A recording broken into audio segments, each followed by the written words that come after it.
Hello viewers, this is Dr. RAJASHEKAR from La Excellence IAS. Today we are going to talk about the newly announced Nobel Prize in Physiology and Medicine in 2023. We know that every year in October, Nobel Committee from Stockholm, Sweden launches these Nobel Prizes or announces these Nobel Prizes. So here we are focusing on Nobel Prize in Physiology and Medicine, which has been awarded to Katalin, Kariko and Weissman, and for the research that has led to creation of mRNA vaccines against COVID-19 problem. Some facts about Nobel Prizes. Nobel Prizes were installed by Alfred Nobel, who is a Swedish chemist and who is well known for invention of dynamite. The first Nobel Prize was given in 1901, and so far, if you consider the last year 2022, 615 Nobel Prizes have been given. In them, 62 Nobel Prizes have been given to women. And Madame Curie or Marie Curie is the only woman to receive Nobel Prize twice. Once for physics in 1903 and another one for chemistry in 1911. With the current Nobel Prize, 13 women have received Nobel Prize in the physiology and medicine category. Weissman from University of Pennsylvania, America, who is an immunologist by training. So he works on immune system related research. And Katalin Kariko, she is a Hungarian born biochemist, also worked in America, also worked at University of Pennsylvania in America, where they both have done some discoveries together related to what is called nucleoside base modification. We know about nucleotides. Nucleotides make up genetic material like DNA and RNA. Nucleoside is something that is not carrying phosphates. It is made up of base and sugar. We call it nucleoside. Such nucleoside modifications that they have figured out have given way for creation of mRNA vaccines against COVID-19. So first of all, what are vaccines? We have been hearing about vaccines so much, especially after COVID-19, but otherwise they were there since almost a century now. What happens during vaccines? So vaccines stimulate immune responses. When patients or when people who are prone to these infections, when they are given vaccines, they enter into the body and they activate immune system against a particular pathogen, thereby creating memory related to that pathogen. So when real infection happens, when real agent comes post to vaccination, it produces rapid immune response. Immune system quickly and rapidly attacks that pathogen by making antibodies, sometimes even other chemicals, thereby preventing any severe consequence from the infection. And scientists have created traditional vaccines and modern vaccines. Either they use weak or inactivated pathogens, so they are in the weak form or they are in the killed form. So these are traditional vaccines that are injected into the body, or nowadays modern vaccines like those vaccines that use harmful or not non-harmful viral vectors. Okay, modified harmful vectors or non-harmful viral vectors. They carry the component for activating immune system, or even protein based recombinantly produced proteins, lab produced proteins, purified proteins can also be injected in producing modern vaccine. Thereby, either by using any of these kind of vaccines, either traditional vaccines or modern vaccines we choose, and then resulting in immune responses. Okay, that is how we have been utilizing these technologies for saving people from infections these days. What about mRNA vaccines? So we have seen with the either whole virus, these are traditional vaccines, or with protein and vector based vaccines, the production cost is high and also it is very resource intensive process. To produce large amounts of them utilizes lot of resources, lot of cell cultures, meaning we have to produce cells, and in cells we have to produce either proteins or vectors within them. So because of which what happens, producing vaccines during outbreaks or in response to outbreaks and pandemics is challenging. So as an alternate, scientists have been working on vaccines that use mRNA or messenger RNA.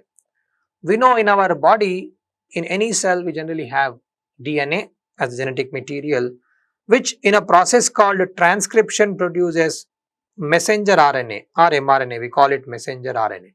And this messenger RNA is used by what is called ribosomes to make proteins.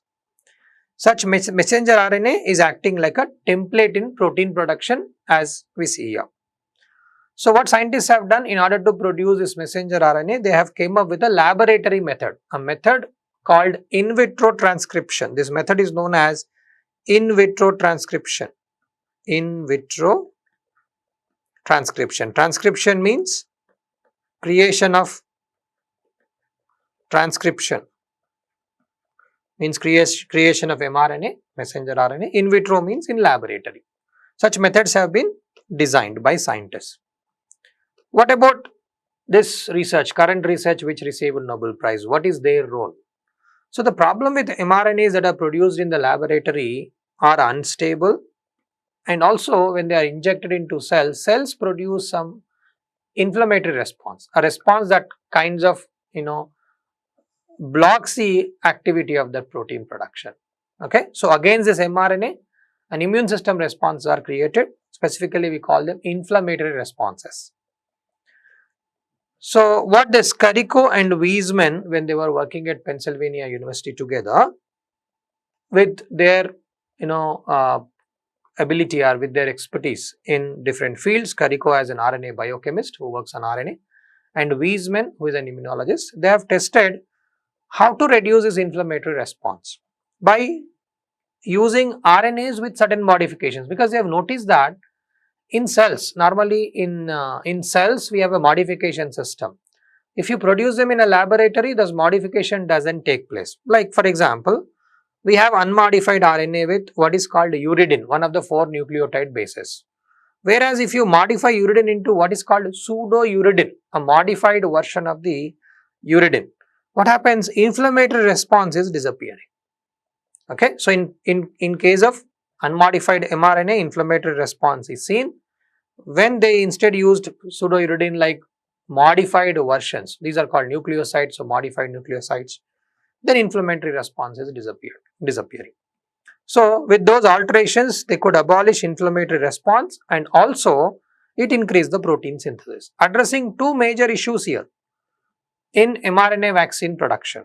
One is the inflammatory response, second one is the protein synthesis. Both are being addressed. With this research has led to production of 2 very effective vaccines against COVID, those made by Pfizer and Moderna. They could produce modified version of the SARS-CoV-2 surface protein, which led to 2 probably most important vaccines with more than 90% of safety or protection. I mean 100 out of 100 people who received this vaccine, 90 of them were saved from COVID, severe consequences from the COVID infection. Okay, so not only with respect to COVID, but also we see because of the flexibility and our ability to quickly produce mRNA vaccines in a very short duration, mRNA vaccines are ideal for against many other new infections, new pandemics. Scientists have been warning us that we probably will face or experience more serious pandemics in near future. mRNA vaccine has become very, very attractive platform to make vaccines and protect people from such problems. Not only about protecting us from infections, they can also be used in delivering therapeutic proteins, because mRNA produces protein. If that protein has a therapeutic value, corrective value, a medicative value on us, we can even inject mRNA to release drugs into our body. Also, scientists were showing some success in laboratories in even preventing cancers. So, creating mRNA vaccines against cancers also we are hearing in the news. What happens here? Here when you are injecting mRNA, the proteins coded by that mRNA is specific to cancer cell. So, immune system gets activated against proteins only made by cancer cells. So, specifically cancer cells can be attacked and killed in our system.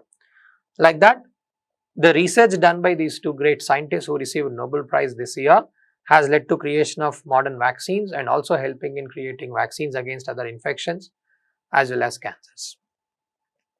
So congratulations to these 2 scientists, And in the exam point of view, for prelim sake, you may get questions on what is the current status of mRNA vaccines. Okay, how Nobel Prize given in 2023 has paved way towards that. We have talked, as I was mentioning to you, that it has happened because of modification of RNA. So, nucleotides at mRNA level. What advantages does mRNA vaccines provide compared to the other kinds of vaccines? Flexible design, quick production, less production cost. And we have seen in a record time of less than 1.5 years, COVID vaccine, specifically an mRNA platform, has been developed. So, such things can be asked in the exam. Or as a component, as an example, in biotechnology, in medicine, we can cite these kind of advancements in science and technology. Thank you.